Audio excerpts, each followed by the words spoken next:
Welcome to the Contrarians, and tonight, welcome to another Battle of the Rock. Tonight, Journey Escape is taking on Foreigner 4. We want to hear from you in the chat. Who is the victor here? Which is your favorite? We want to hear from you. Let's do it.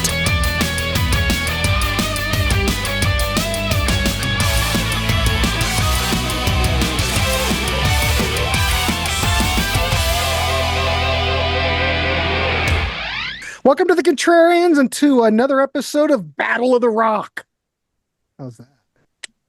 Tonight we're going to take a look at two records that came out in 1981. In fact, they came out in July of 81. We're going to take a look at Journey Escape and Foreigner 4. Both are considered landmark albums from both bands. Both are AOR greatness as far as I'm concerned. A lot of people think that this might have been both their peaks. We'll probably see. We'll see what the panel says about that. And obviously, we know that Foreigner 4 was the biggest Foreigner album. And A Journey Escape, I think, was pretty much right up there. So both very commercial, a lot of hits. Anyway, let's get started. Bill came up with this topic, and I'm going to throw it over to Bill to get us started. So we're going to look at both albums together, and we're going to do a rating out of 10 for each one, and I'll keep track, and we'll see which album wins the Battle of the Rock. All right, Bill, take it away. All right, thank you, Grant. Got it. As we were briefly discussing before the show started how this was inspired. We had just done a REO High Infidelity versus Toto 4 battle last month, and I got to thinking about it, and I thought that maybe REO should have been matched up against one of these two albums, or maybe Styx Paradise Theater. Mm-hmm. They kind of seem to be more in the same wheelhouse, same era, that same kind of AOR sweet spot. Really peers. So I said, hey, why not? Let's just go ahead and put these titans head to head. As many people, I've been familiar with both these albums pretty much since they came out. They were both massive, all over the radio. If you're of a certain age, the hits off of these were inescapable. No pun intended. Foreigner 4, I noticed when listening to this, when I was going through and refreshing myself, I listened to Foreigner first and then Journey immediately after each time. That's the way I had it set up. Foreigner kind of gave me the feeling of it being businesslike. You know, it's almost a cliche, but it's like Mick Jones is this professional organizer as much as he is a musician. Everything's just to a T, just the way he wants it. He's a great pop songwriter. He knows how to bring the hooks. But even though there's some passion here, it's like a controlled passion, even on something like Urgent, that should be this big monster, let's go crazy type of song. Things don't get too rowdy. It's they only go so far. And you compare that to Journey, and wow, man, it's like I went from the last song on Foreigner 4 when listening to this straight into, you go from Don't Let Go on Foreigner 4 straight into Don't Stop Believing on Journey. And it felt to me kind of like the covers look like, you got Foreigner 4 with this simple, gray cover. It kind of fits the business-like atmosphere. But then suddenly, no matter how many times we've heard it, how overplayed it may be, that opening keyboard on Don't Stop Believing still kicks my ass every time. And it just sounds vibrant. And it's just like this. You go from the gray to this sudden boom, this explosion of color and sound when going from one album to the next. I didn't really expect that until I played them back to back a few times like that. So that was an interesting surprise, because I didn't really know which one I was going to pick when I thought of these. So it was an ongoing process. That's half the fun of these shows. Foreigner 4, it has a decent start with Nightlife. It's a nice, strong song. Nothing to write home about, really. I think Foreigner's done better. It's solid. Now you get into the first big hit, Jukebox Hero. Yeah, that's a classic. for a reason. I mean, it's iconic. Simple but effective in the way, again, that Mick Jones can do. That's the kind of stuff he writes. He gets your attention, brings you in with the hooks. That's his magic power, basically. Now, the thing about this, you start getting into things like, you got Break It Up. You look in the credits and you're starting to see extra players. You got lots of guests on here. You got Mark Rivera doing most of the sax on Urgent, and then, of course, Junior Walker coming in for the solo. You've got multiple keyboard players, some credited with textures, like Larry Fast, obviously Thomas Dolby. You have these guest players on what is supposed to be a band album. Contrast that with Journey. This is all band. There are no outside players credited here, so this is an in-house production, which, again, kind of the compare and contrast thing takes it away from that business-like feel of Foreigner 4 to something a little more passionate with the Journey album. And obviously a big part of that is the addition of a new member. In this case, Foreigner had subtracted members and then added the guests in, but Journey, of course, brought in ex-Baby Jonathan Cain. And wow, yeah, he is a huge part of this album, vitally important, as much, probably more as a songwriter than as a player, because he has a co-write on all 10 songs. And you can tell, as much as I love the Greg Raleigh stuff and appreciate Greg Raleigh as a singer and player, yeah, Jonathan Cain brought the pop magic. He brought what Mick Jones has for Foreigner. He brought hooks and really helped take them to the next level with this album. So, let's see, we go back to Foreigner 4 here. I'm kind of bouncing a little, but when we're comparing and contrasting two albums, it tends to happen. Waiting for a Girl Like You, again, that's classic power ballad. And Lou is a classic strong white boy soul singer, basically, and that comes out a lot on this. But you compare something like that to what Steve Perry does on Escape. Look at the big ballads there. Who's Crying Now, Open Arms, Even Still They Ride. And frankly, as much as I love Lou Gramm, I think Steve just absolutely outclasses him here. He just is pure passion, and he stretches to his upper limits, I think, in a way that maybe he hadn't on previous Journey albums. It's almost like Greg Raleigh leaving the band freed him up a little, like, okay, I really am the guy now. I don't have to worry about this other guy getting his token vocal parts in or anything. I'm the star here. And again, that's not a knock on Greg Raleigh. So, okay. I do love Greg. So and I'm going to say the guitar players are kind of similar to the vocalist for me here. Mick, again, serves the song as a player on Foreigner 4. He brings exactly what's needed, but again, it's that controlled, business-like, here's my hooks. I'll play a little cool lead here that you're going to like. I'll play a nice riff, but it's not going to get out of control. This is Neil Schon. He's a madman here. He absolutely soars on this album. His guitar tone is just gorgeous. It's so pure. I mean, if I was going to compare this back to that, REO High Infidelity, I don't know who I'd pick between his tone or Gary's on that REO album. It's very similar to me in a way. This pure, high, passionate sound. But he could do things like, that famous closing soloing, that gorgeous ending to Who's Crying Now, and go straight into the riff heavy, keep on running, and they're equally convincing. So he's not just a pretty boy. This guy can bring the rock as well. You know what I was going to say too, Bill? What's that? Not only is the guitars killer on this, but Ross Valerie's bass playing is also killer. Yes. It really stands out. He's playing an Ovation bass, which if you've ever seen what it looks like something from another planet. But the pickups are really spaced apart, and he's using that bridge pickup, and it's got such an attack There is something special about the way this whole record does sound, though, I think. It Yeah. really has a unique footprint. It really sounds good. Whatever Mike Stone's doing on this, I wish he'd keep doing it because it really works on this record. But the instrumentation, the guitars, the vocals, I could see why this could be considered the high point, you know?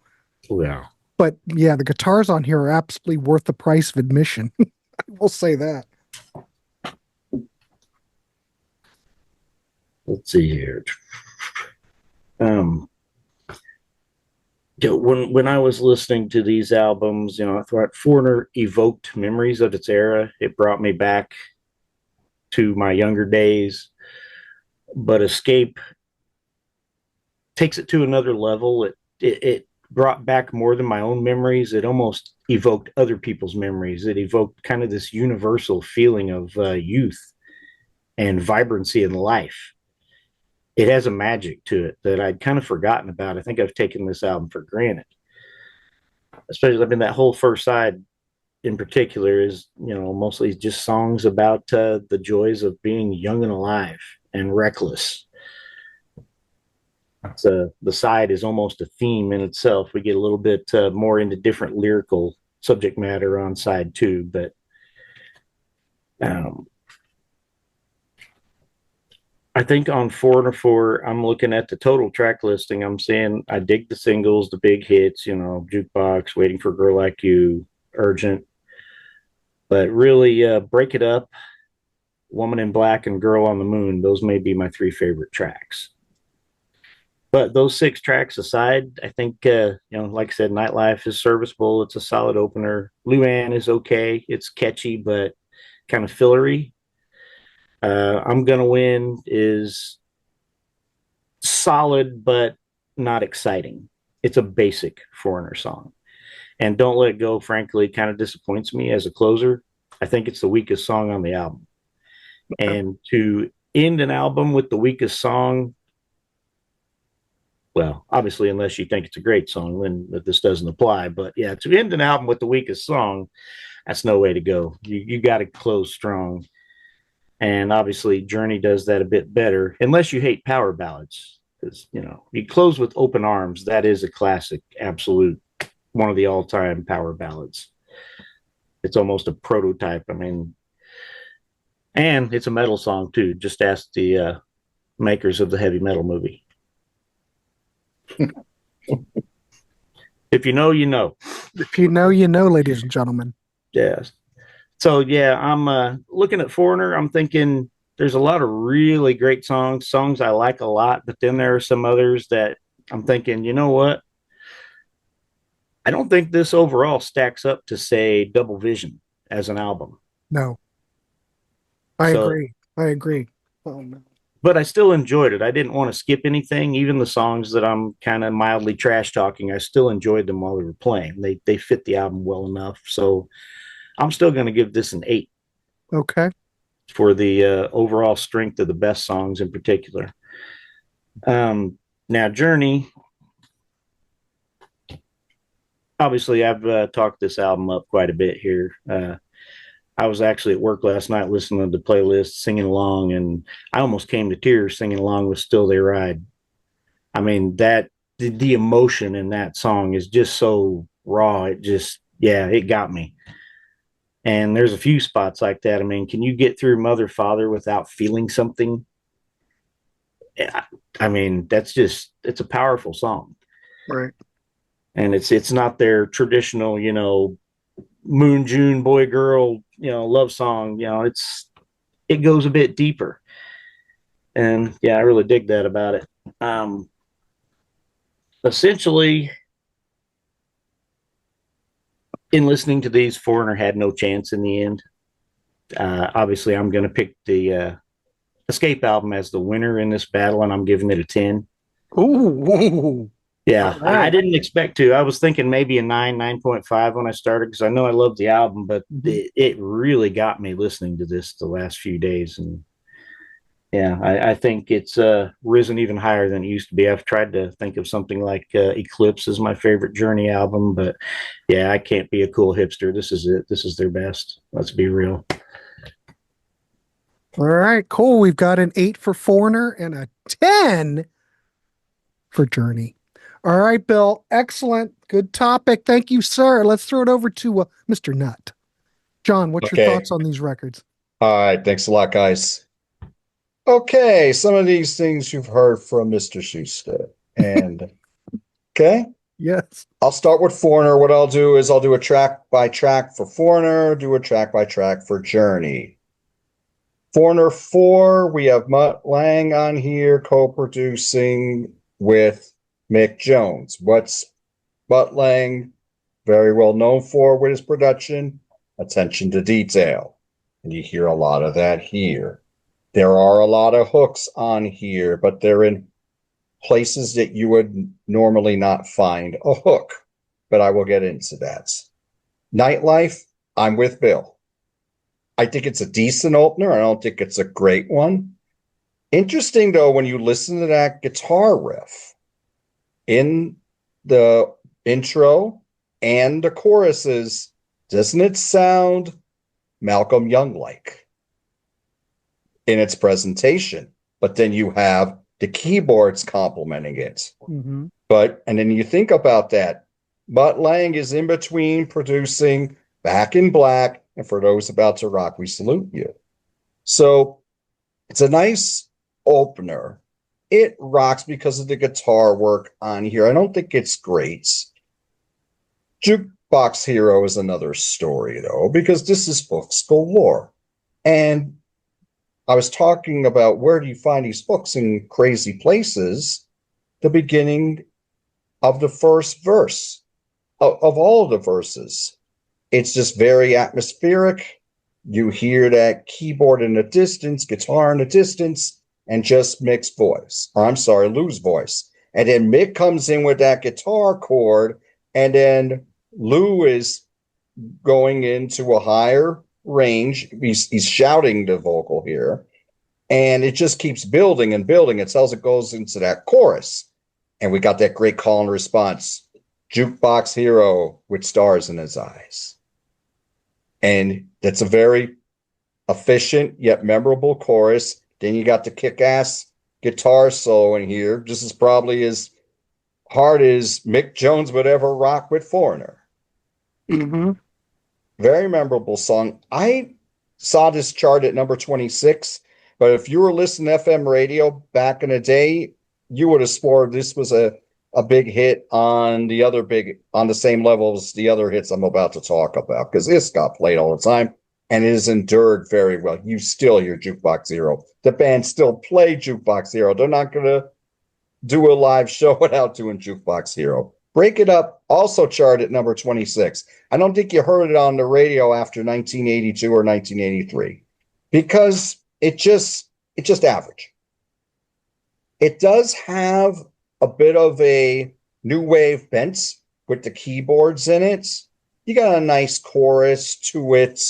One thing I think is cool on there is you have Mark Rivera with the saxophone duplicating the guitar lines in it, just like Ian MacDonald would do in Foreigner with Blue Morning, Blue Day, and Long, Long Way from Home. So I like that part of the song. But it hasn't aged very well. I mean, it's okay. I think it charted as high as it did, I think a lot more on momentum than anything. Now, Waiting for a Girl Like You is a classic, where many of us would hear Thomas Dolby, or Tom Dolby, as listed on the album for the first time. This was before She Blinded Me with Science became a huge hit. That synth line, that keyboard line just sticks in your head. It's an earworm for the first time you listen to it. Wonderful emotional vocal here from Lou. And the backing vocals here. The call and response in the backing vocals during the chorus. You remember those backing vocals on that, as well as you remember Lou's lead. This is just an elegant, timeless ballad. Works very, very well. There are fade outs where Lou is doing some ad libs and you hear the backing vocals going, I've been waiting for a girl like you. And then Lou singing over that. Very, very memorable. Timeless. Number 2 hit. Closest they get to a number 1 hit. They never had a number 1 with all the many hits that Foreigner would have. I will say this, John. I can listen to that song over and over and over and never get tired of it. I feel the same way. I don't get tired of it. If it comes on the radio, I listen to it. If I do like a listening party, maybe in 80s, I usually play it. Yes, and the lyric is so memorable on this too. It's a universal lyric. Trying to find that one special person in your life. Mm-hmm. It's something that anyone can relate to. So, in addition to being a universal track, a timeless track, it's a universal track. Luann was single. It was the 5th single. It hit number 75 in the States. This is okay. As Bill alluded to. It's all right. I always read it. It's a 50s sounding song. When you listen to this song, it sounds like something Buddy Holly would have wrote. It's with kind the of like lyrics. Kind of like REO off High Infidelity. Yeah. In Your Letter. Kind of, it's in that vein, you know. A little bit.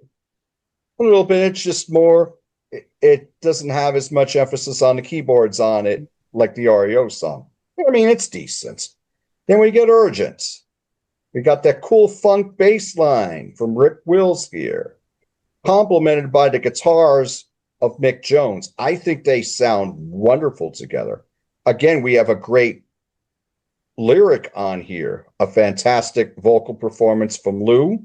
We got Mark Rivera on the sax until the solo from Junior Walker, and hooks galore all over this album with the funk bass line, the chorus with the keyboard swooping in and out, and the sax solo.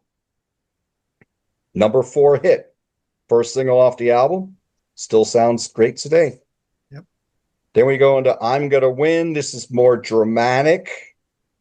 This rocks hard, but there's a lot of keyboards on it. At times, it feels very new wave. And I felt that way a little bit about Break It Up. This is pretty cool. Nice harmonies on that. The harmonies on here are great all the way through the album. But Lou sounds great on this. Very good song. Woman in Black. Excellent rocker on here.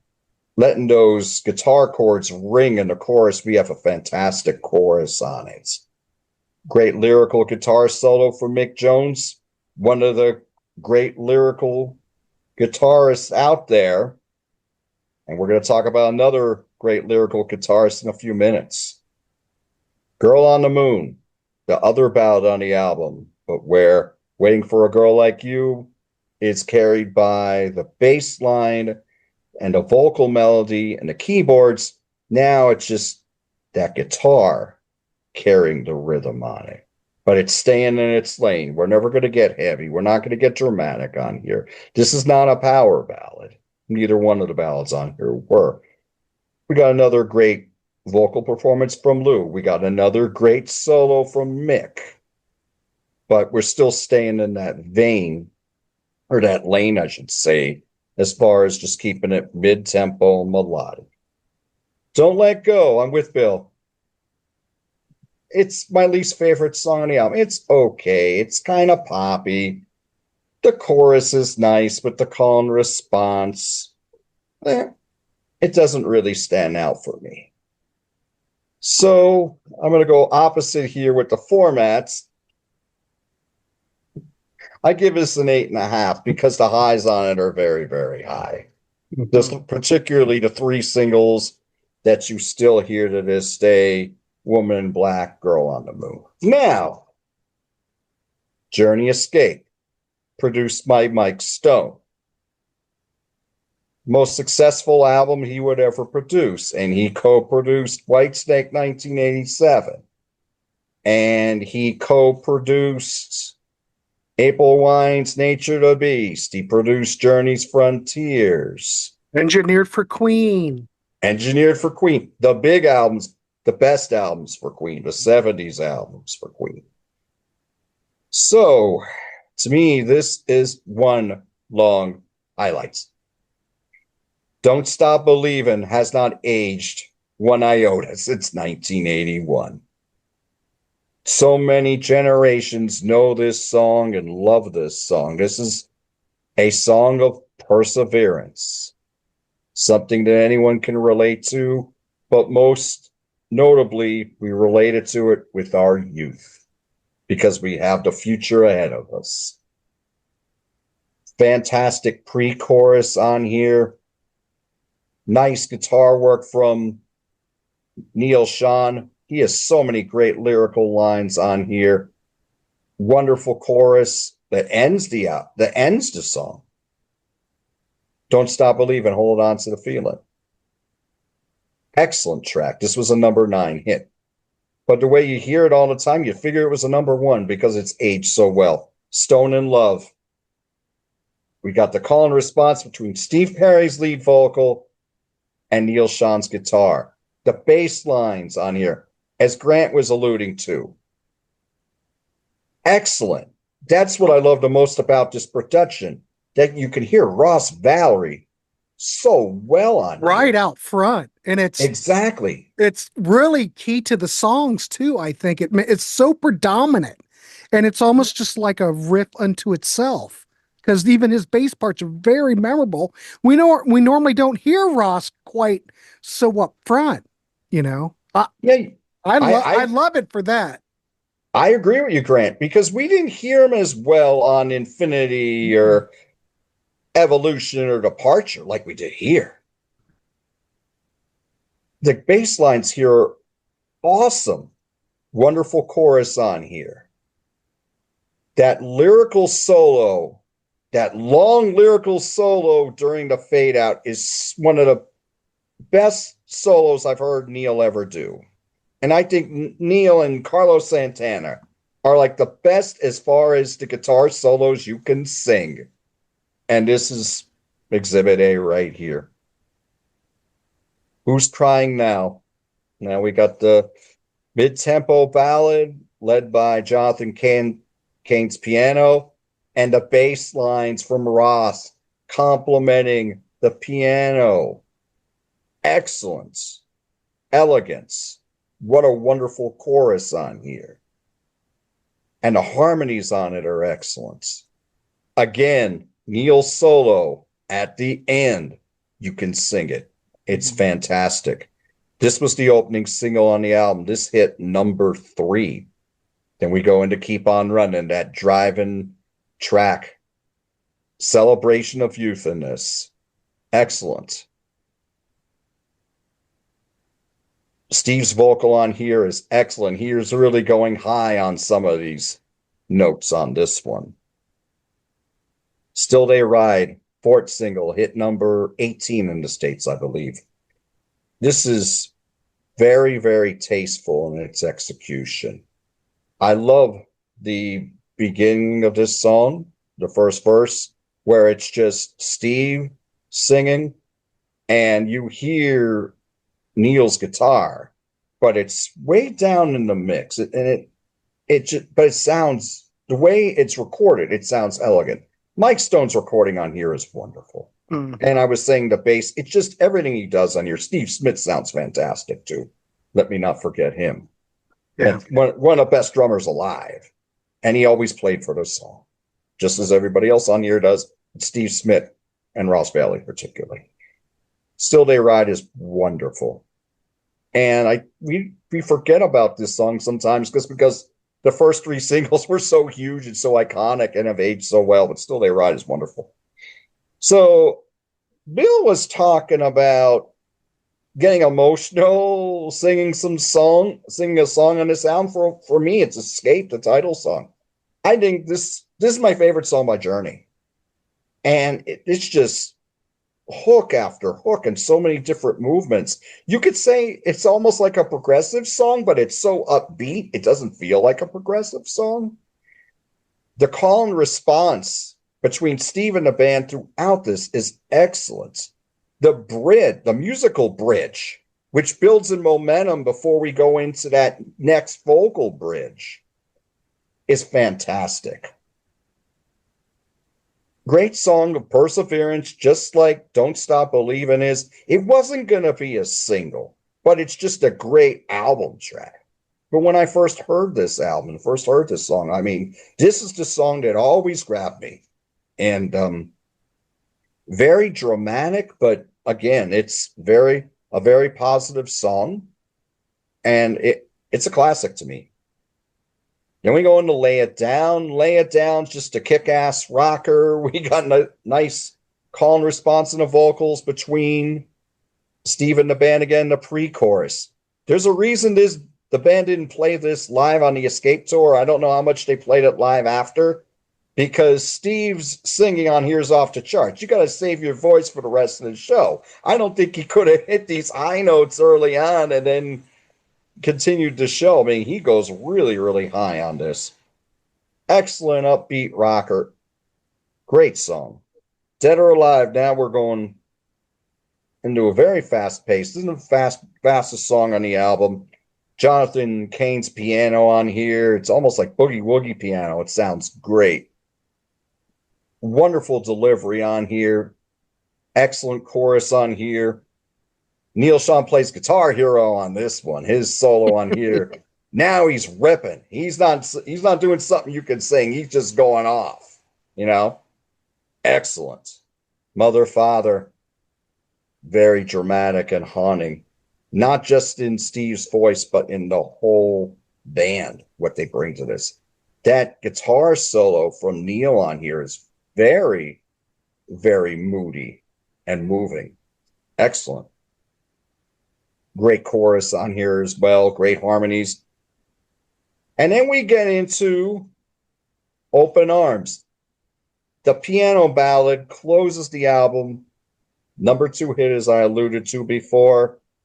Very grandiose, carried by Jonathan Cain's piano. Yes, Jonathan Cain did bring the hooks to Journey.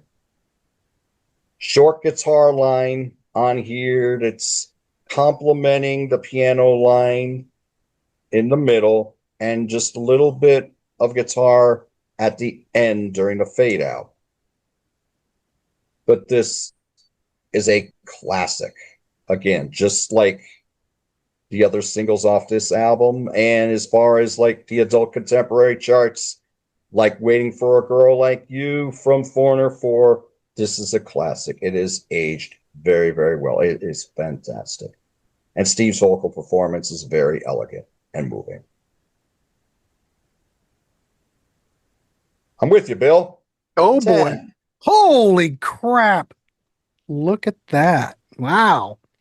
You never know how these things are, ladies and gentlemen, you never know how these things are going to work out. And before we do jump over to the Parish of Rock, I do want to thank Mr. Nutt. And we do want to hear from you in the chat. Which album for you what's your favorite? Escape or Foreigner 4? We do want to hear from you. Anyway, John, excellent work. Thank you. Let's throw it over to the Parish of Rock. Get his take on it. Parish? Okay, well, I've got two views on this. I've got the view I had in 1981, and I've got the view I have today. So let's go back to 1981. And back then, I loved AOR, and I thought Foreigner 4 was the best AOR album. I thought it was everything that was great about AOR. I thought Escape, bearing in mind I'm talking about 1981, was the worst of AOR. It was limp-wristed. The guitars were lost in the mix. The keyboards to the front. You got these wimp rockers on Open Arms and Who's Crying Now. Don't Stop Believing, to me, had the same reaction than Living on a Prayer probably has to you, Grant. I just didn't like it. I thought it was a pop song trying to be a rock song. I thought they were wimp rock. So whilst I liked AOR, in 81, Foreigner was up here, Journey was down there. I did have the album, but I would never play it. I just didn't like it at all. So come to today, I late last year, I posted on Twitter or X, whatever you want to call it, my top 10 AOR albums, and one of these albums came in at number 5 and one of them came in at number 6. I won't say which way round yet. So you can see my view of them today is a lot closer than it was back then. So one has definitely raised up. So Escape I like a lot more.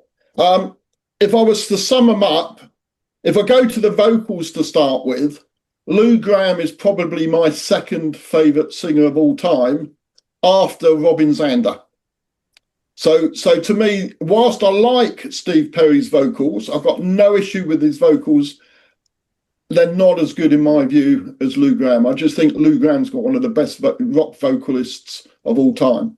I think that Foreigner 4 is Foreigner's last great album. It's not my favourite, I have to say. My favourite is probably Head Games, but nonetheless, I still think it's a great album. This isn't my favourite Journey album either. Frontiers is my favourite Journey album. So Journey peaked slightly later, I think, than Foreigner did. If I go to the guitars, as a guitarist, I don't think you can put a bit of paper between the two of them. They're both fantastic guitarists. But I think on these particular albums, I think that Mick comes out better because I think the guitars are more to the front. I think it's been mixed more as a guitar album. The point you made, John, about you can almost hear the AC/DC feel in a couple of the songs. I think you can hear that on a couple of tracks. And Jukebox Hero is just one of the best build, if you like, of any record, I think, of any song, the way that guitar kind of builds in. I think the guitar is toned down in the mix on Escape, and I think the keyboards are more to the front. Not necessarily got an issue with that, but if I look at it from a guitar's point of view, I just think Neil's been pushed down, Jonathan Cain's been raised up a bit. Although I do think I've got the most recent remix, and I do think on the most recent remix the guitars are actually raised a bit compared with what it is on my original version of the album. So somebody else has obviously taken that view about guitars in more modern days. I do, having said I don't Stop Believing, Who's Crying Now, or Open Arms, I do, however, think Escape's got some great songs there. Stone in Love, I think, is brilliant. Keep On Running, I think, is great. Escape, I think, is the best track on the album. So there's some really good, you'll probably see it tends to be the rockers. I think the heavier rocking songs are in there. And just as an aside, I didn't realise this until today when I went on to Wikipedia, Kerrang has voted this twice in their top 100 greatest heavy metal albums. It came in at number 32. I'm talking about Escape. Came at number 32 on one poll of the greatest heavy metal albums and came in at 24 10 years later. Now, I would never think of it as a heavy metal album, but there's clearly some people out there that actually hear the guitars in a way I don't hear the guitars. I think the guitars are down in the mix.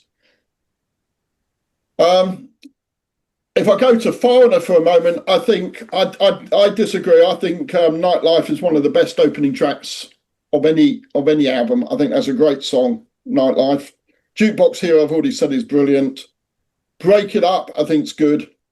Just to be consistent, I also hate Waiting for a Girl Like You and really don't like Girl on the Moon either. So when I'm having a go at Journey with regards to the Wimp Rockers on the album, I'm just as critical to Foreigner. I don't like those ones either.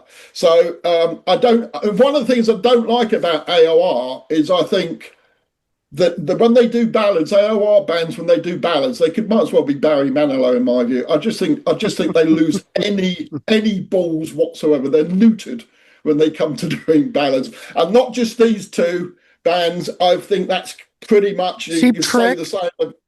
Cheap Trick, yeah, well, they're not quite so AOR, are they? But certainly. But look at them doing the Flame. Come on, that's AOR. Oh, the Flame, yeah, I agree. The Flame's exactly the same. And you can say the same about Babe, in my view, with Styx, etc. I think when AOR bands do ballads, they cut their balls off and leave them at the door when they go into the studio. That's my Well, view. if that isn't the And quote of the night. and I think that's consistent on both albums. So where I've got a downer, I've got the downer on both albums. And I like Women in Black. I think it's a great song, probably because it wasn't a single. I like it a lot. Now, I have to say, I would generally, if I'm going to pull one album out or the other to listen to, I would generally pull out Fire and a Four more than I'll listen to Escape.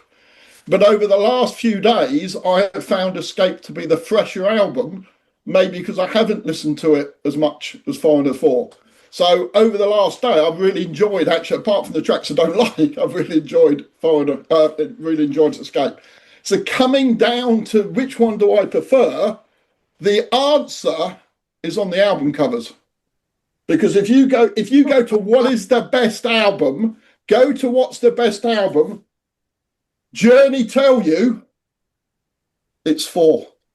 It's there in the middle. When you look at the way they've done Escape, they recognised back in July 81 we were going to do the show today. 100%. And even Journey put Four on the front of their album cover. So I'd give it purely by a gnat's whisker, I'm giving it to Fire and a Four. If I'm going to score the albums, I would give Fire and a Four a 9, and I would give Escape an 8. Because I think on both, whilst there's songs I don't like on either album, I think the songs I do like on both albums are really good songs. So even though if you just did it purely on maths of songs I like or don't, you'd probably score it lower. And I think the reason I give it an edge to Fire and a Four is I just think Jukebox Hero is such a classic. It's such a brilliant song. It just kind of elevates it slightly higher, in my view, across the two. But yeah, very close. But I'm giving it to Fire and a Four. And as I say, so did Journey. All right, cool. Okay, let's throw it over. Thanks, Parish. Let's throw it over to Keith. Keith, I can only imagine what you're going to say. I have no idea. Well, I'll try and come up with something that hasn't already been said. Let's go back. I have to say that for both of these bands, long before these two records came out in 81, I had history with these bands, both of them. Foreigner was one of my earliest bands because their first song, Feels Like the First Time, cracked through top 40 and it was being played on AM radio, which was all I had in the beginning. There was no rock station to go directly to. So Foreigner was with me, and Journey, I was familiar with all the rock radio songs. And very early on, I always kind of had a tough time with personnel changes. So I remember, it's funny how I have very distinct memories of things. And I remember walking into my local mall record shop that day in 1981 and looking at the new release wall and seeing that little red logo, sticking out of the top and saying, cool, Foreigner, my band's, got a new record. And I remember picking it up, looking at it. I'm okay with the cover, by the way. It's Hypnosis. Hypnosis doesn't always hit it, but this one, even as a 16-year-old back then, it had kind of a retro feel because it reminded me of being a little kid and seeing this spin when a television was when they were signing off at night. So I was okay with it. The Journey's more exciting. I agree with Bill, but I really like this. But anyway, I pull it out of the rack and I flip it over and I'm immediately gutted. I'm gutted because the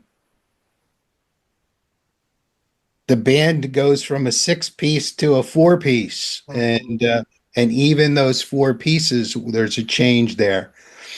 And the one thing that I thought made Foreigner unique in that late 70s rock was they had the slightest little twinge of you could hear their proggy roots just a little bit, Star Rider. They just kind of gave you a little hint of it.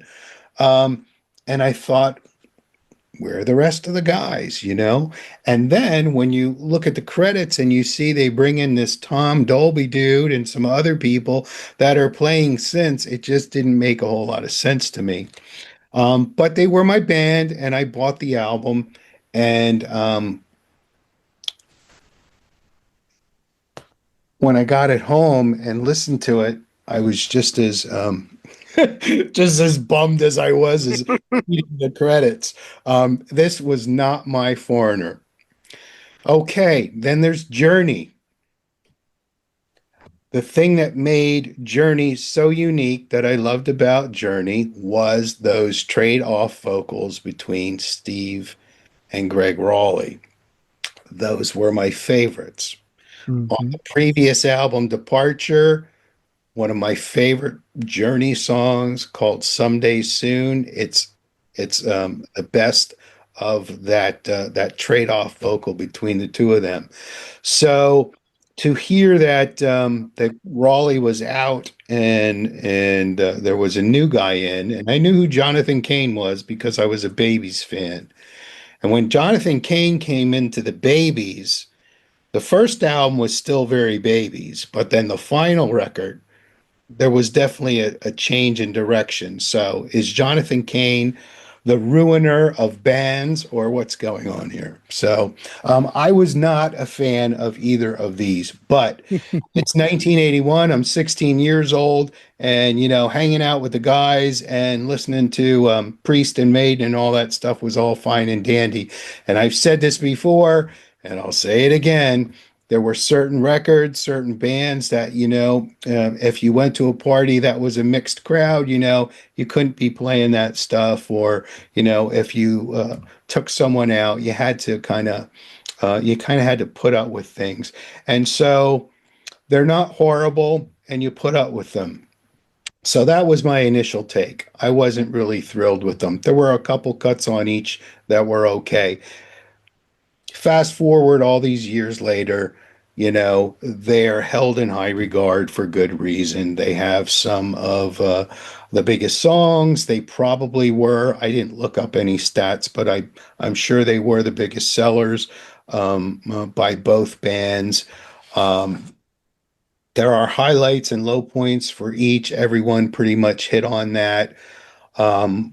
Nightlife, it's okay. It's serviceable. I don't think it's great. It's okay. I've never really been a big fan of Jukebox Hero. Oh, It's kind of like their anthem, and I don't know. It never really worked for me. It takes the third song into it, break it up to really start um, kicking it up a notch. That's one of my two favorites on the record. I know when I heard "Waiting for a Girl Like You" the first time, I thought, "Whoa, what is this? What is this?" But now so did the Parish, only in a different way. it's beautiful. It's a great song. Luann, another one. At least back in the record day, it was a good way to wrap up side A. It was upbeat. Side two, I always thought